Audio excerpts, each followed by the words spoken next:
The warehouse shook with the pounding of boots against concrete. Every sound rattled through my chest, urging me to move, but fear had me pinned like a nail against the wall. "Asset is in play." The phrase looped in my head like a poison chant. They weren't just after the notebook, they were after me. I needed to run, but if I ran blindly, I'd walk right into their arms. I crouched lower behind the workbench, pressing my hand against the metal surface. Something shifted beneath my fingers, a faint vibration. My flashlight was still off, but the moonlight trickling through the broken skylight caught just enough for me to see a seam along the side of the bench. A hidden compartment. My heart skipped. Grandpa. Ignoring the footsteps closing in, I fumbled at the edges until my fingers found a latch tucked under the lip. It popped with a soft click, revealing a narrow drawer. Inside, a folded sheet of yellowed paper and what looked like a small, leather-bound passport. Hands shaking, I grabbed both. The paper crinkled as I unfolded it, revealing coordinates scribbled in Grandpa's distinct handwriting, coordinates that didn't match the ones in the notebook. These pointed somewhere else entirely. And the passport, when I flipped it open, my throat tightened. It wasn't mine, but it might as well have been. The picture was me, or close enough. Same hair color, same build, but under a different name, Marissa Kane. And the stamps showed recent international travel. Grandpa had set up an escape plan for me. A new identity. A new life. But why hide it here, in a warehouse I'd never even known existed? The clatter of a door slamming open snapped me back. Harsh beams of light swept through the rows of crates. Voices barked orders, methodical and precise. They were spreading out, sweeping the building. I shoved the papers into my pocket and scanned for an exit. The back door, half hidden by collapsed shelving, stood 20 feet away. But if I moved now, the beam of a flashlight might catch me. Then salvation. The man I'd fought earlier shouted something from across the warehouse, drawing the attention of the approaching team. Their lights swung toward him as he cursed and scrambled behind cover. He was buying me time. I didn't know if he meant to or if I was just lucky, but I wasn't about to waste it. I sprinted low, heart hammering, and reached the back door. The metal screeched faintly as I shoved it open. I froze, praying no one heard. No one called out. I slipped through and stumbled into the night. The air was sharp, laced with the smell of gasoline and rust. My eyes adjusted enough to make out the junkyard beyond the warehouse, a labyrinth of twisted metal and stacked cars. Perfect for cover if I could stay quiet. Behind me, the warehouse roared with chaos. Orders shouted, boots pounding, metal crashing. They were on to me. I darted into the maze of cars, weaving between rusted hulks, my lungs burning. Every shadow felt like a hand reaching out to drag me back. Then I saw it. Tucked between two leaning stacks of wrecks sat a car that didn't belong. Sleek, untouched by rust. Midnight blue paint glinting faintly even in the dark. My breath caught. The Mustang. Grandpa's car. How had it gotten here? I ran to it, half expecting an alarm to shriek the moment I touched the handle. But when I pulled, the door swung open with a quiet click, like it had been waiting for me. Inside, the leather smelled faintly of oil and cedar. My hands fumbled across the dash until they found an envelope taped under the steering column.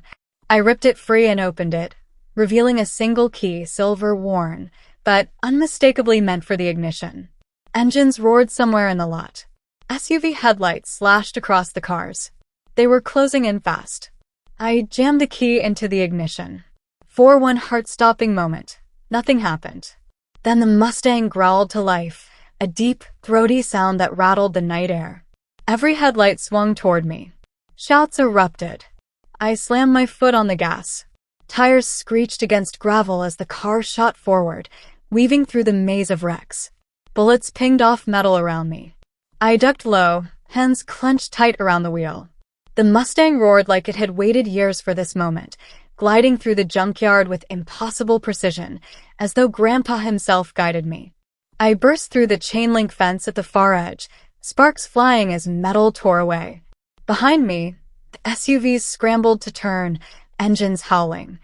I didn't look back. Not yet. Not until I was sure I'd survived the night. Gravel sprayed behind me as the Mustang roared onto the open road, the night air slicing through the cracked window. My hands gripped the steering wheel so tightly they hurt, but letting go wasn't an option. Headlights flared in my rearview mirror, 3 SUVs, engines snarling like predators that had just caught the scent of prey. I slammed my foot down harder, the Mustang leaping forward as if it had been waiting decades for this chase. The engine's growl wasn't just power.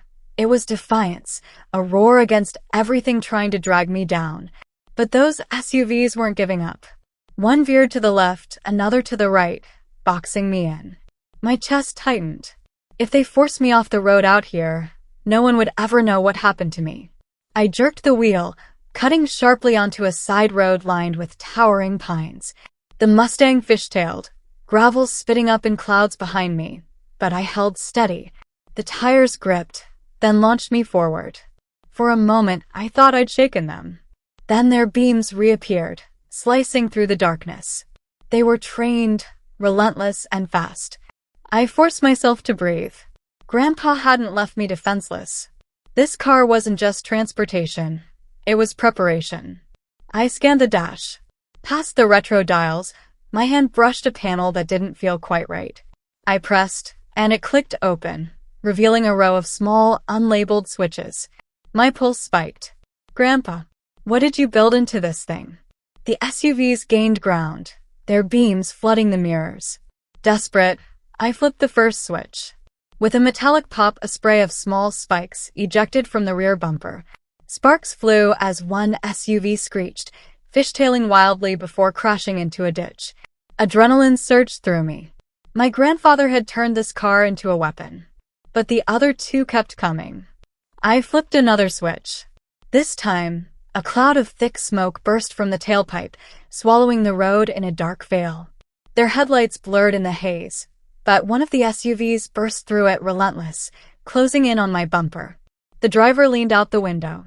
A gun flashed in his hand. Instinct took over. I swerved hard, the bullet whizzing past my side mirror. My breath came in ragged gasps as I fought to stay steady, fought to stay alive. The second switch was used. 2 more remained. My fingers hesitated over the third, then pressed. With a mechanical whir, something shifted beneath the Mustang's frame. A sudden burst of compressed oil slicked the road behind me. The SUV's tires hit it, squealed, and the vehicle spun violently, crashing sideways into a tree with a crunch that echoed through the night. Only one left. Its headlights loomed larger, closer, until they practically blinded me. The driver wasn't backing off. He wanted me alive, or maybe just alive enough to hand over whatever Grandpa had left me. My chest tightened as the road ahead split, left toward the mountains, dark and winding, or right toward the faint glow of a town. Safety or solitude? I gritted my teeth, choosing the mountains. If they caught me in town, too many innocents could get hurt. The Mustang tore up the incline, tires screaming against sharp curves. The SUV followed, refusing to lose ground. My stomach twisted with every turn, every near miss against the cliff edge. Then I remembered the final switch. My thumb pressed it down. At first, nothing. Then the Mustang's rear panel shifted, revealing something almost unbelievable. 2 small flares launched into the night, bright as fireballs. One landed dead center on the SUV's hood. The explosion was deafening. A ball of flame erupted, lighting up the trees as the SUV flipped, tumbled, and vanished into the ravine below. Silence. Just me, the engine's rumble, and the pounding of my heart. I slowed, pulling off onto a secluded dirt path, finally letting the Mustang rest under a canopy of pines. My body trembled as I shut off the engine. For the first time since the warehouse, I allowed myself to breathe.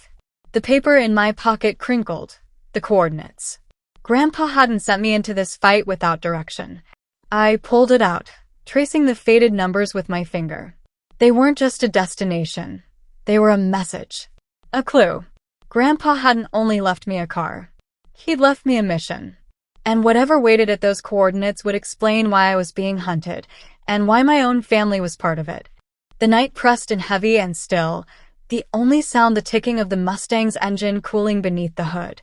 My hands trembled as I unfolded the slip of paper again, smoothing it across the steering wheel.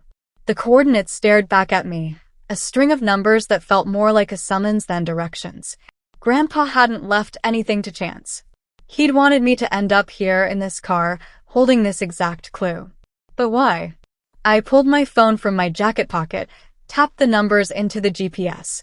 The map flickered, then dropped a pin miles north, deep in the mountains, where the roads twisted like veins through unbroken forest.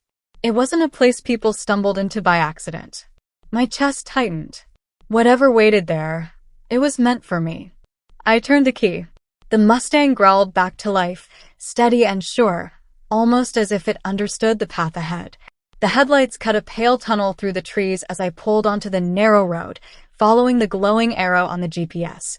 Every curve tested my grip, every shadow made me second-guess. My mind replayed the chase, the bullets, the fire. I should have been exhausted, but adrenaline refused to let me rest. I couldn't stop hearing Grandpa's voice from years ago, when he'd told me, half joking, I'd thought, that life only gets interesting when you're in over your head. I guess he hadn't been joking. The GPS pinged after nearly an hour, announcing I was close. I slowed, scanning the dark roadside. Trees pressed tight together, their branches clawing at the beams of my headlights. No buildings. No signs of life.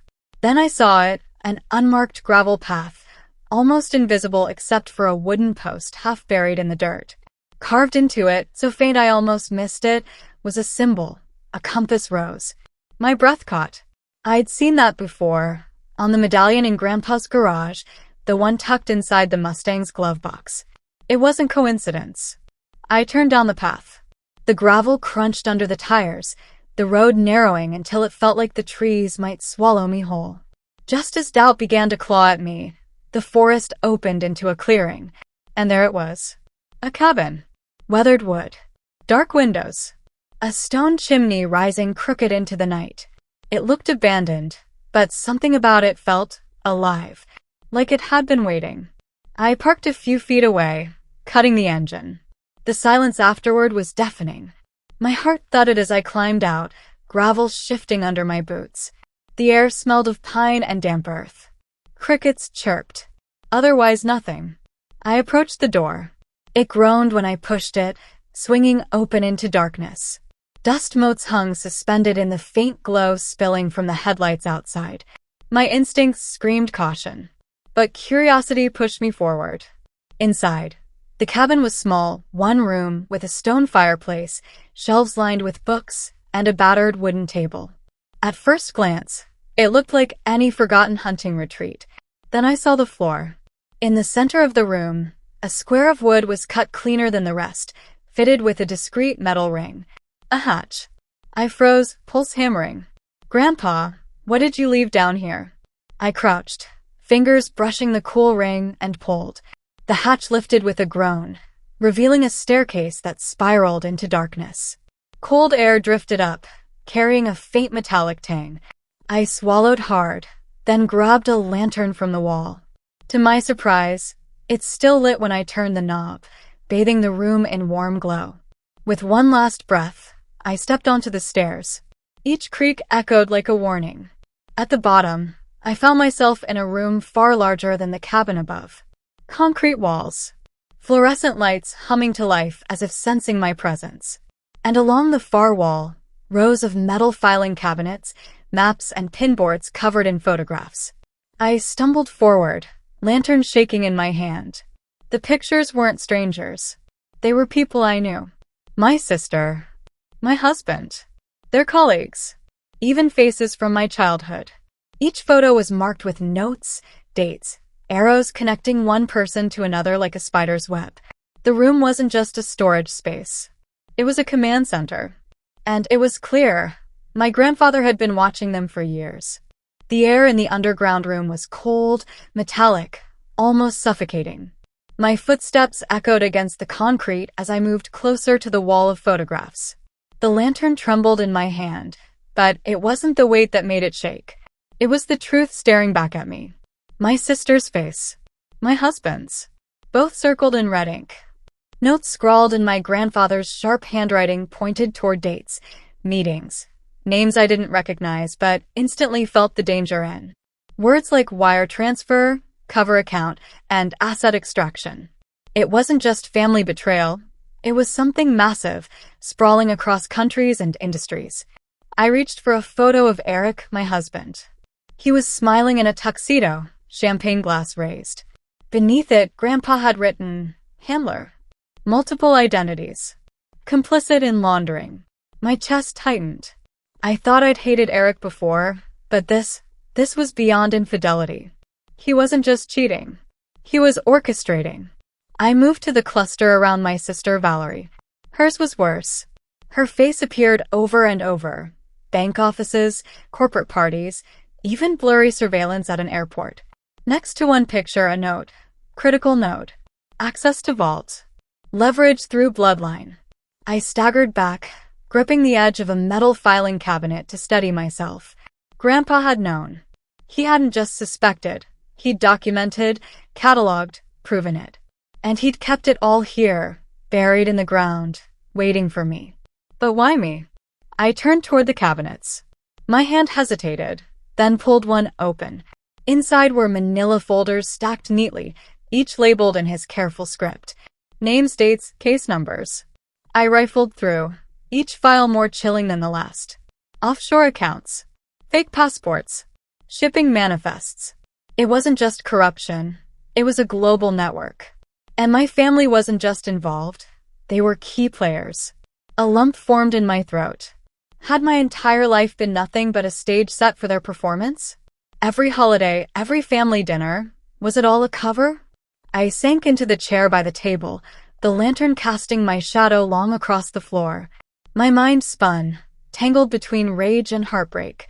I wanted to scream. I wanted to storm back into town and demand answers.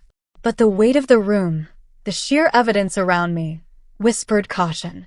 Grandpa had built this place for a reason. He hadn't handed it to me lightly. I scanned the table. There were journals stacked neatly, leather-bound, worn from years of use. I pulled the top one open. His handwriting swept across the pages, sharp and deliberate. If you're reading this, you've found what they tried to bury. You're stronger than they believe. This is your proof, your shield, and your sword. My throat tightened. I ran my hand across the page, almost feeling him there beside me. Further down the entry, he wrote about choices, how the truth was dangerous but silence was worse. How corruption thrived in shadows until someone forced it into the light. He believed that someone was me. I closed the journal, pressing it to my chest. For the first time since his funeral, I didn't just miss him. I felt him, guiding me, trusting me. The room hummed with that weight. I stood and turned back to the wall of photographs. Threads of red string connected faces across the boards, forming a web too large to take in all at once. I traced one thread with my finger, following it from Valerie's face to a man in a tailored suit I didn't recognize. Beneath his photo, Senator K. Direct ties. Compromised. A senator. My family's reach wasn't just money. It was power. Government. Suddenly, the silence of the cabin felt oppressive. My skin prickled. I wasn't alone down here, at least not in spirit. If this much was true, then surely someone else knew this bunker existed. And if they didn't before, they might now. The thoughts struck like ice water. They'd chase me tonight. They tried to kill me. If they knew about this place, if they suspected I had proof.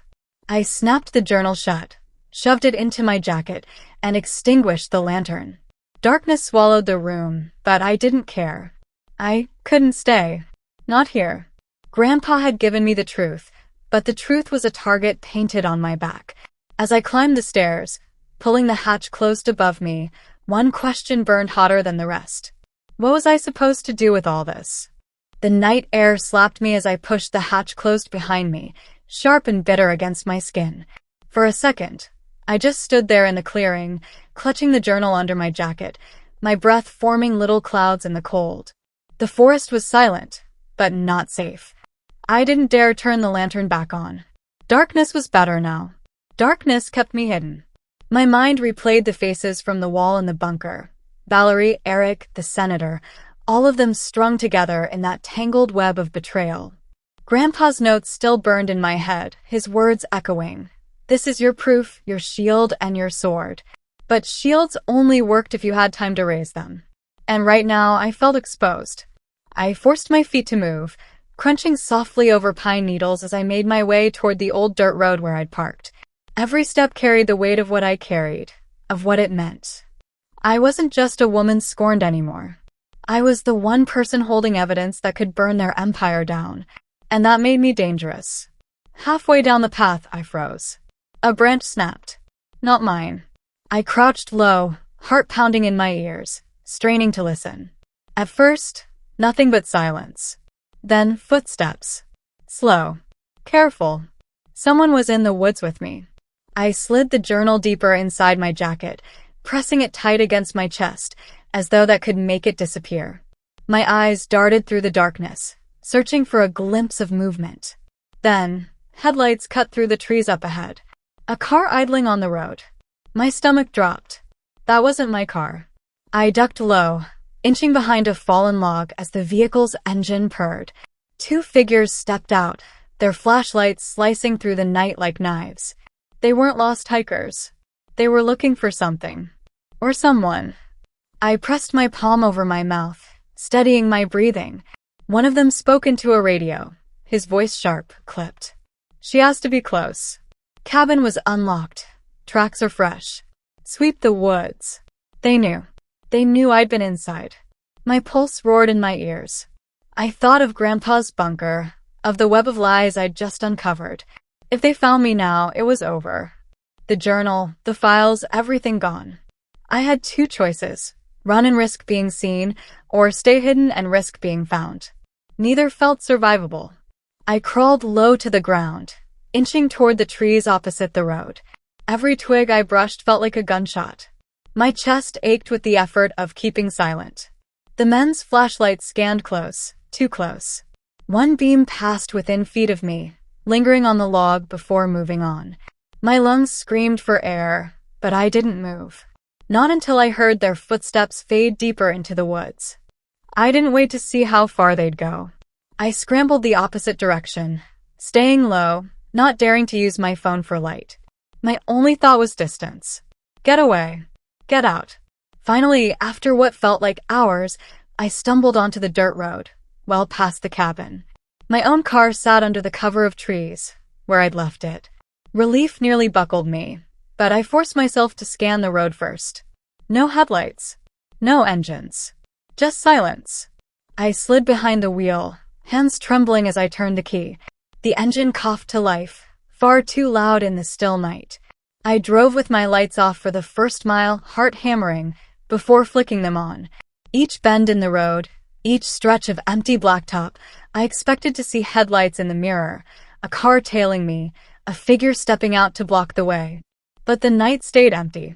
When I finally reached the highway, I gripped the wheel tighter, whispering to myself, "You can't go home. Not now. Not ever." Because if they'd tracked me here, if they'd known about the cabin, then my house, my life, everything I'd thought was mine, was compromised. The journal shifted against my ribs as I drove. Heavy. Alive. A ticking clock in my chest. Grandpa had passed me a torch, but it felt more like a live grenade. The thoughts settled like iron in my gut. I wasn't just running anymore. I was hunted.